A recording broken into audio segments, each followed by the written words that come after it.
Hello there, and welcome back to Patroma Therapy. It is the 5th of September. How does this sound?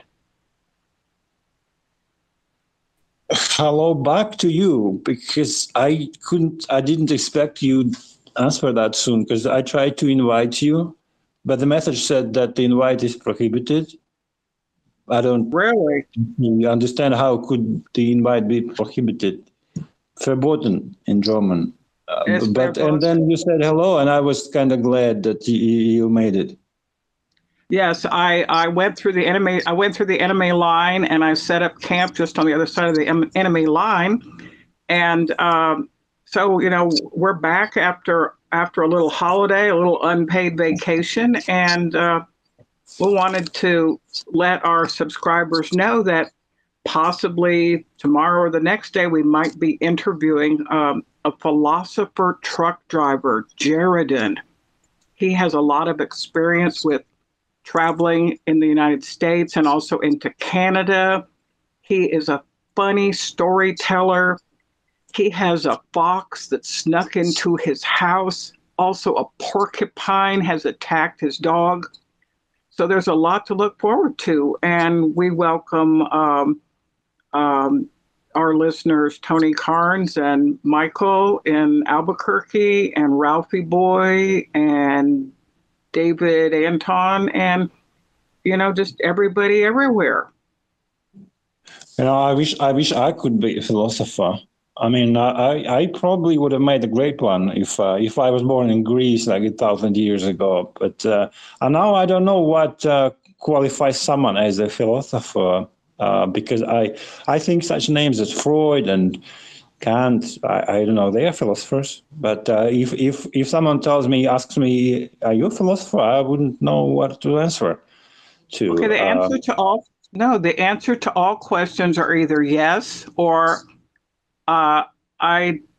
What is the one you always use? I can neither confirm nor deny that. What do you mean? I usually ask someone when I'm confused, what do you mean? Just repeat the question back to them. The judo, Well, jiu-jitsu. yeah. It just, yeah. Well, the word philosophy comes from two words, philo and Sophia. Philo means love of, and Sophia means wisdom. So the philosophers are those who seek wisdom, who seek truth, who seek understanding. So in a way, I think we're all philosophers. I have a very good former student named Richard Martinez, and he's a twin, and we're going to be talking a little bit about Geminis and about twins, but Richard's a philosopher. And you said you've known some Gemini ladies or friends or coworkers. Yeah, there was a woman that close to my heart. I don't know. Women have this power. I mean, I don't know how to explain that to you because you're being a woman. You have this power too, and I'm not sure if you're aware of this power you have, but all women have it. Well, of course, we suffer. Men are suffer all over the world throughout centuries. Well, I know Jaredon suffers because he came home from being on the road and there was a fox in his bed. It was a fox. And as you've said, foxes are wild animals, but somehow this fox got into his bed. Yeah. You somehow you said fox, and it came to me that if you're married, some philosopher said that many centuries ago too, that if you're married, you can either become a happy man or you become a philosopher if you're not happily married, probably. So which one is Jared? And we'll ask that tomorrow. I feel if I'm not going to be rude or something. I want to do it as politically correct as it gets. But if I am asked what am I, I'd say I'm a philosopher. Yes, because, I think with Patroma Therapy, we come to Patroma Therapy to kind of unwind, to talk about stress and drinks and sleeping and dreaming and cars and, endings and beginnings. So we're kind of coming to the end of summer and going to be starting into fall. And a good friend of mine, his name is Jeff. He goes by El Jefe, which is Spanish for chief or big boy or something like that. He's going to be moving to Arizona. So, Albuquerque's in New Mexico, but there is this westward movement in traumatherapy. The only person that's not moving or going anywhere is Tony Carnes. He's doing a lot of art. He's creating a lot of interesting studies and sketches, but he says he can't go anywhere and he can't do anything. He has to stay at home and be tethered to his world. So I thought you were gonna say he would be enjoying the end of summer. Because I like the summer is like my favorite season. I just love the summer feel. Especially it's warm and nice. I hate summer because I don't like to sweat. Oh, I didn't mean to be rude or something. I apologize. No. You can love summer and I can hate summer. Like I don't like to sweat. I like the fall and the winter. I like to go to like ski vacations and sit by the fire and drink a hot buttered rum. I like to go to the mountains and watch people doing skiing and doing things like. I basically am a kind of a voyeur. I like to just sort of sit and watch people. And in the summertime, everybody's running, everyone's riding bicycles, they're all playing tennis, they're rowing crew, they're sailing, they're jumping off bridges, bungee jumping, like all that makes me nervous. It makes me sweat. And Dallas has been triple digits. So you say sweat like it's a bad thing, but from what I know, sweat is just because sweat removes toxins from your body, and you're basically having a detox. No. If you are a woman in Dallas, you don't want to sweat. You have to always look amazing and be calm and cool. Explain that. Explain yourself. Why would what would you change? What would you trade your health and general well-being for being amazing and cool? I am amazing and cool and healthy. Also sweaty. No. I personally, we've had triple digits. We're under a heat dome. It's been really, really, really hot in Texas, Alabama, New Mexico, Florida. Really severe heat. But yet our daily life goes on. Like some people go to work. I have to go deliver some art, or I'm supposed to go to the dentist and get a crown replaced or something. And you get in the car and it's hot, and you get out of the car and it's hot, and it's very hard to be amazing when you're sweating. Like I still think sweating is still good for you because of the detoxification benefits and stuff. In general, all in all, heat exposure is good for you too. Well, okay, so you live in a very cold climate and you like to go into a Russian bath and sweat and think about life and smoke cigars because you're a man. Can I say that you're a man? Yes, absolutely. But, it just came to my mind that it's kind of a tragic line, but can I say that line to you? Because yesterday, I don't know, I read it somewhere that the man really becomes... the boy really not really becomes a man until after he buried his father. I thought that, based on that, you can call me a man. I generalize, of course. It's not a happy subject, but still, I wanted to say that. Because it spoke to me, this line. It really spoke to me for no apparent reason. No, I'm very fond of that line. A very good friend of Patroma Therapy, David Anton, has a very special uncle, Papa Glenn, they call him. I've met him. He's a wonderful, wonderful fellow. He's just entered into hospice care, which is kind of, could be a week, could be a month. No one actually knows. It's kind of where you go and you're surrounded by loved ones and there's different nurses and whatnot. And you're kind of on your final journey, like on the way out of this life into the next life. So death is part of life, and sweating is part of life, and the seasons change. We're changing from the summer into the fall. Football season Yep. started, but it's still hot. It feels like the height of summer here in Dallas, but it's football season. Like everybody wants to be wearing sweaters and jackets and drinking hot drinks and making pumpkin pies, but we're sitting here in in the heat. I mean, I have my air conditioning on because I don't want to sweat. I can't stop thinking of sweat like a body detox, like that it can be helpful. And it's kind of, you're right that, well, it's not the main detox pathway, but anything helps in my opinion. So just turn off the air conditioning unit, and detox yourself as good as it gets. No, I have to be calm and cool because this is welcome back Petroma therapy. Now, yesterday I was with my friend El Jefe, and we went to this really great place called Lakewood Landing. And it looks kind of like a dive bar. And it has a big patio, and people inside were drinking martinis. So Jeff had his laptop, and he was like clicking on some different places to move to, and he's going to go to Arizona. We're looking at some apartments, and he was drinking martinis, and I drank a beer. Then other people came in drinking martinis, and then after that, we met these other people who had just gone to a Government Mule concert. Then someone else was talking about a Metallica concert. And then there was this woman who, it just went on and on and on. And I just wanted to leave the bar and go home.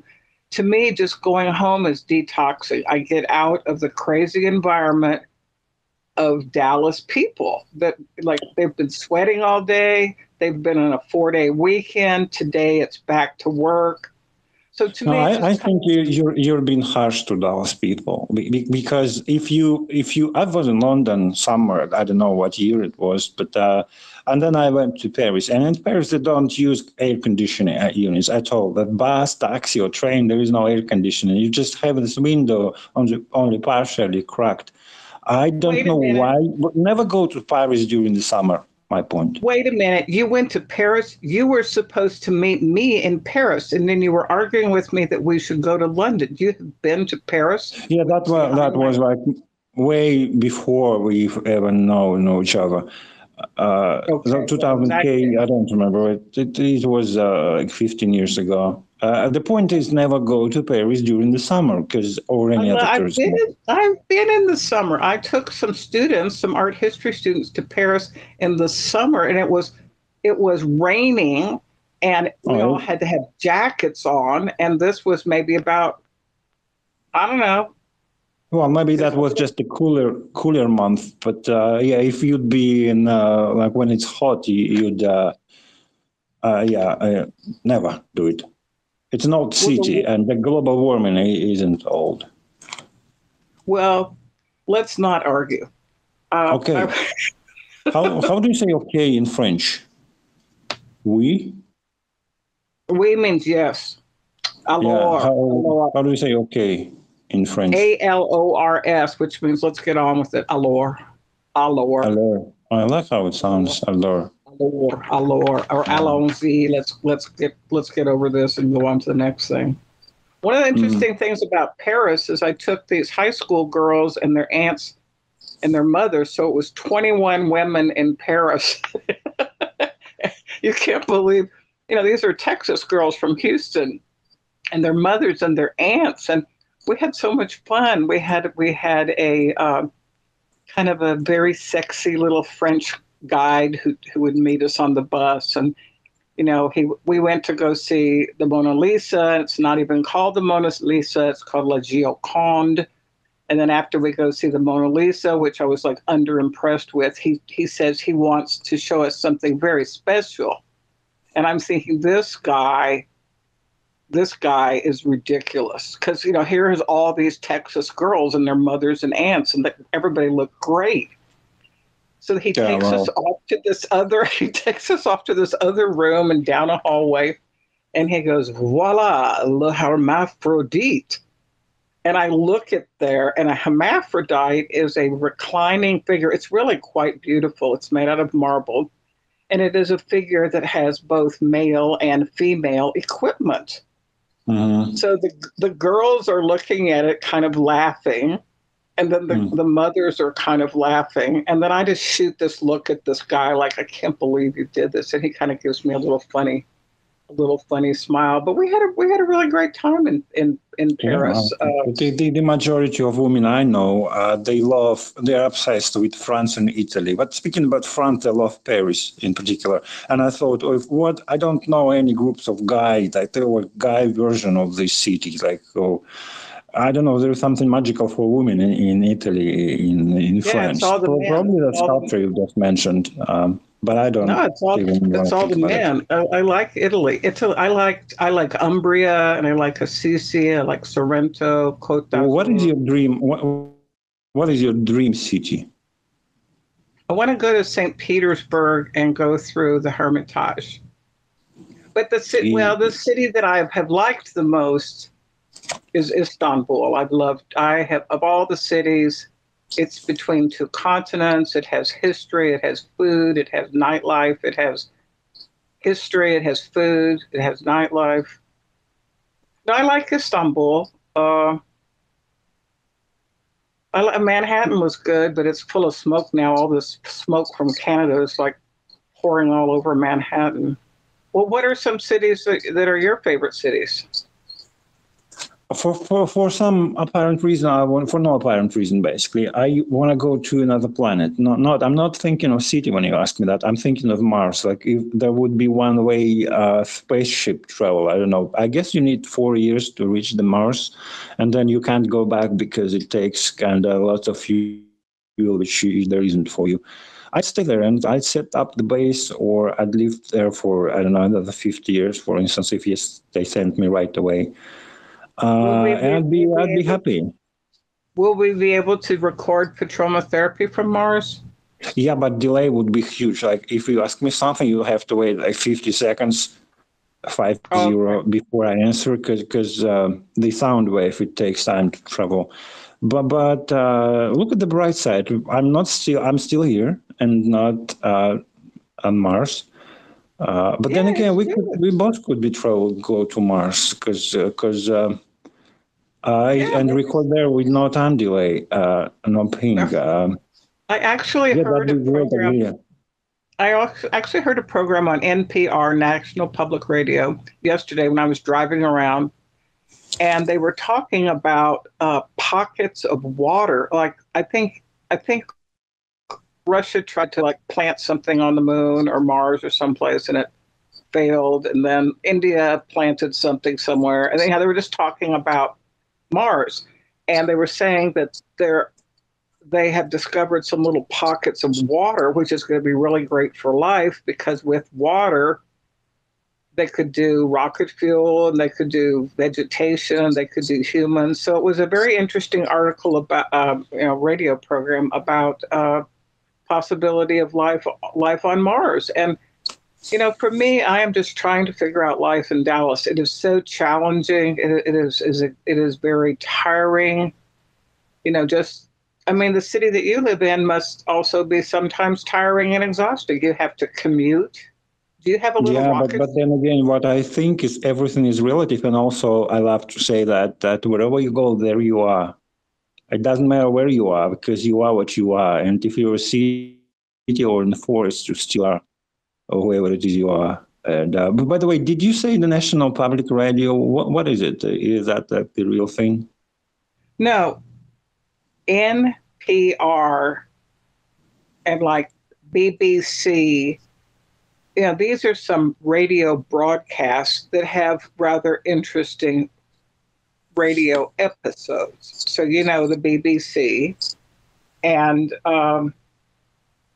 NPR is just a radio broadcasting programming that talks about contemporary topics. And it's pretty interesting. I've been discovering a lot of new things lately. I discovered this one place called, Lakewood Landing, and then also this other one, Mike's Gemini Twin.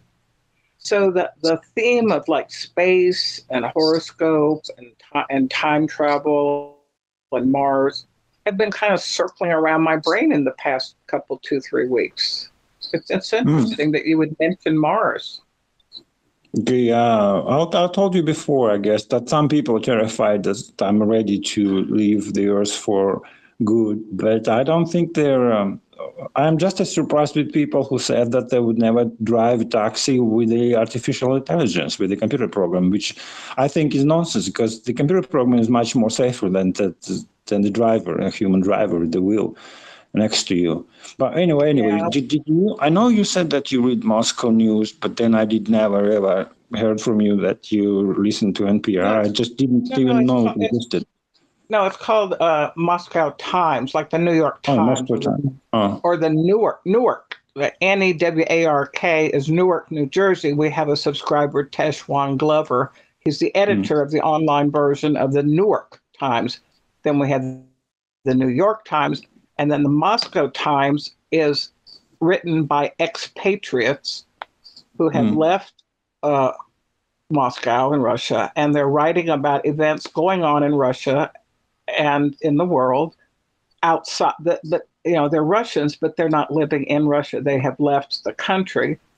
And when I think of someone who left the country, and I see how they print something like in perfect English, I think, damn, they're good. I mean, how could you learn English that well when you just 5 years ago you were Russian? But maybe again, they had the editors, native speaker editors down there. Well, no, you speak English fluently, and also my father was an American. I mean, he's passed away now, but he, as a young man, came from Ohio, from a farm, down to San Antonio, Texas, and he went to military officer school, and they ran some tests on him. They said, this guy's pretty smart, let's teach him Russian. So he learned Russian when he was a young man, and he was stationed at Trabzon on the Black Sea, and my father was fluent in Russian. And you might say, how could a farm boy from Ohio speak Russian? And yet he was military intelligence, or I didn't really know that it meant spy, but he was actually in Air Force military intelligence. So I don't know. No, you said Ohio, and I don't really know where it is or what does it There's nothing in Ohio. Ohio is a bunch of. Okay, so there's New York, there's Virginia, there's Pennsylvania, there's all this. Ohio is kind of a sort of a nowhere place with a lot of farmland. So as a boy, his mother didn't much like having a baby, so the mother gave him away to the father and left. And actually, there was a second baby. She came back and made another baby.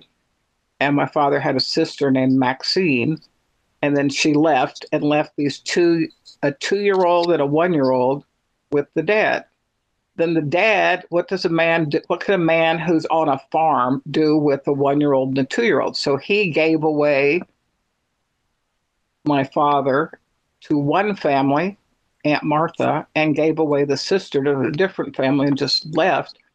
So this is farm country. It's kind of like, I guess in Russia, there's different parts, or in the Soviet Union or wherever, there's different parts that are known as big cities. And there's other places that's, a lot of farming and a lot of vegetables and a lot of other areas where there's mining going on. So, the Ohio is a farming, a lot of poverty.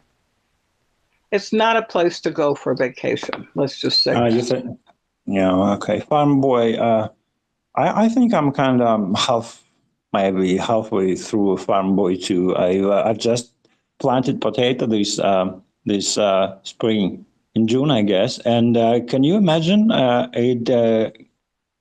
brought it to fruition. I actually dug out a bucket of nice potato. That was the first thing I ever grown myself. It's not a community garden. I told you about my fallout shelter summer house, and next year, I think I'll be a farm boy too. Also, it's kind of an archetype. I don't know. Sometimes it's best to not go with what some think are archetypes. But I like the word farm boy. I'd like Well, to be it's one. nice. It's also kind of back to the land. And I was talking to Jaredin yesterday, or maybe the day before. He has his homestead or his big land in Minnesota, Minnesota, and he has a big piece of land where some of his family members live, and he knows how to slaughter animals, how to make sausage, he knows how to make dandelion wine. He he grows potatoes, and he was just saying that his potatoes, when he's going to be back home on Thursday on the 7th, and that he's going to dig up some of his potatoes. So I think that you and Jaredin may become comrades, potato comrades. Absolutely. I'll be like experts. I'll have my opinion. He has his own, and we'll make it work. And maybe next year you have a community garden next to your house. You'll plant some potato too. Why not? Well, right now, the thing is, potatoes need a little bit cooler weather. So right now, everything's burned up in Dallas. So we're waiting for. There's no potatoes anywhere, just at the grocery store. They're bringing in potatoes from other places because Texas is too hot right now. But we have lots and lots of fruits, lots of vegetables, tomatoes and peppers and cantaloupe and peaches and peppers and more peppers, and eggplants. But the community garden that's not far from my house is pretty much all burned up right now. And people have been away for the summer, and now it's back to school. So today is the first day of school for many, many school districts, and the families are stuck at home with their loved ones. And I mean, the family has returned from holiday, so it's probably in a couple weeks those families will start planting again. And then maybe by the end of October, those gardens will be full. And if you have the air conditioning unit inside your apartment, you could actually grow potato indoors because it's kind of cool and you have plenty of water. And you can be growing potatoes indoors because potatoes are tasty.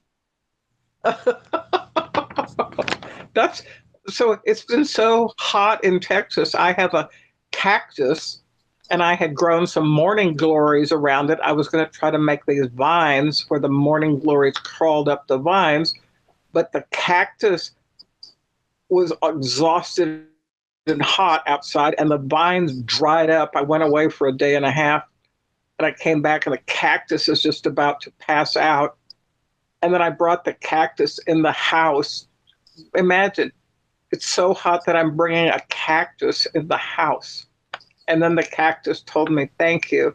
So hot. And then finally it rained the other day. So like there's hope that the seasons might change. But yeah, I don't know. I mean, I have a lot of books at my place and I have a lot of art, and I'm going to go ahead and just buy the potatoes from the store. But you go, I mean, I don't have a summer house. I just have a balcony. But but you have a cactus, and I love cactuses for no apparent reason. I like them. I happen to like them, especially if they have this like bearing flower, and the cactus with the flower is something amazing. I'm sure it symbolizes or represents some kind of archetype too. Well, you know, Michael, who lives in Albuquerque, he should know a lot about cactuses, or cacti is the plural of cactuses. But the cactus, first of all, it kind of puts out this bud, and the bud is called a tuna, Tuna, and you can pluck it off and slice it, and you can make like a taco from it, and it's called, I don't know what it's called in English. I know what it is in Spanish, but I don't know what it's called. Anyhow, it's really, really good. It's about the consistency of a green bean. You take the bud. It's like about as big as your fist, and it's kind of you pull it off. This is before it goes into a flower. So you have a glove, and because you don't want to hold it onto it with your bare hand because it has little stickers. So you take it, off the plant, and then you take a peeler, like you would peel a carrot, and you peel off the little spines, then you slice it, and then you grill it with onions, and you put it into some like pita bread or a taco. It's really, really delicious and healthy. If you leave these, they're called tunas, the fruit thing on the cactus, then it goes into the flower. Or maybe it's the flower first, then the bud. I don't know which it is, but yeah, I like cactus. Cactuses are pretty great. Maybe I'll buy me cactus too and have it on a windowsill. But then again, I have a cat, and what if the cat? I'm not sure if it's safe to have both cat and cactus. Did have a cat? Did you have them both? I've always had cats. I have only not had a cat in the past 4 or 5 years, but cats. Cats are very clever animals. They're not going to go next to a cactus. Oh, good. Because I thought if they go next to it, they'd be leaving the fur all over it and maybe harm themselves. And I don't want them. Well, I'm not sure about I'm not sure about Russian cats, but Texas cats are pretty smart. And also, I have a couple friends that have cats, and these cats, they like to get up into small spaces and kind of survey everything. And my friend Jared, and the philosopher truck driver who had a fox come into his house, he was saying that there was a porcupine who attacked a dog. So the porcupine has quills. So would a cat go next to a porcupine? I don't think so, because she's going to get stuck with quills. Do you have porcupines there? Yeah, but I meet them now and then, but they're really small. I don't know how do you call them, the small porcupines, with the size. They're just called small porcupines. No, eagles. We call them eagles, I guess. Porcupines is something different. We call them eagles. Yeah, no, the porcupine is it the same thing? I'm not sure. No, the little one's called The little one's called hedgehog. Hedgehogs, right? So that we have hedgehogs. And the porcupines. How is it different? Porcupines are big. They're like outside going around, and they're real thick. Now, one of my daughters had a porcupine when she was a little girl, and she names the porcupine Odysseus, because Odysseus was a Greek hero, would travel around different places. And we had a big backyard in Houston with mint gardens, and we had tomato vines, and we had eggplants. And Odysseus, this little hedgehog, would go around exploring, and she named the little hedgehog Odysseus. Oh, nice. Because we don't have porcupines then, because we have the hedgehogs. Why keep calling eagle? No, eagle is a bird. But then again, we have hedgehog. Yeah, but you can't step on a porcupine and kill it. But if you step accidentally on a little hedgehog, you can easily trample it. So yeah, we have hedgehogs, not porcupines. I think porcupine might kill you if it wants, right? If you step on a porcupine, can it kill you? You're not going to step on it because it's quills. Like, imagine that you're a man and that you have quills all over your body that stick out about 2 feet. No one could ever get to you. Imagine that you're a man and you have quills all over your body that stick out about 2 feet. No one could ever get to your core, your body. Like social distancing. Like, remember the COVID-19, they said 6 feet distance is a minimum. Like if I was a human porcupine, I would have like 6 feet spikes, right? Is that what you mean? Yeah, quill. Like a quill is used as a pen. Like back in the day, they would take these quills and dip them in ink, and you could write with them. But like you pull a feather out of a bird, the part where it sticks into the body. Imagine you're pulling feathers out of birds. This is getting us very graphic. That part is called a quill. So yeah, Okay. I think we're actually entering into flu season again, and there's different reports about Eris and Parobus, and there's new variants, and people are starting to freak out about masks again. So it's, it's a good time to be in Petroma therapy, and it's just good to be back. Yeah, I think it's a perfect time to wrap our conversation up, right? Because Yes, and you know what? I forgot to ring the bell at the beginning in case oh, anybody was missing the bell. The bell is not sweating. The bell is here, very quiet and calm. And oh, thanks for listening. yeah, and it was nice talking to you. And stay safe. And talk to you soon. Bye bye. Bye bye.